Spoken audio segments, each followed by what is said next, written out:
My parents never told me or my sister this story. Maybe their parents didn't tell them either. They never took us to a place of commemoration. Maybe there was no official place of commemoration.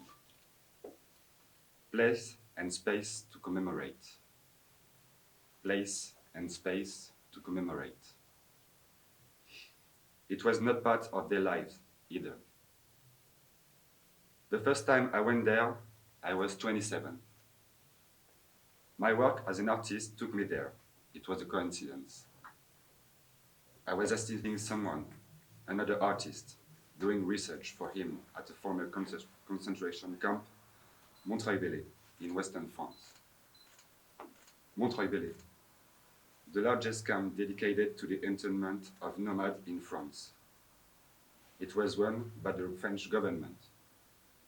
The largest camp dedicated to the internment of nomads in France, Montreuil-Bellay. I knew one thing. This place was a part of my identity. This place is a part of my identity. A part of history that I never knew about. How to recover that history? How to overcome the silence?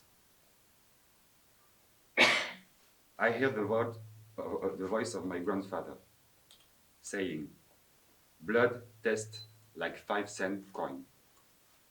Blood has a taste of iron." So I had to take a piece of the concentration camp to keep it with me.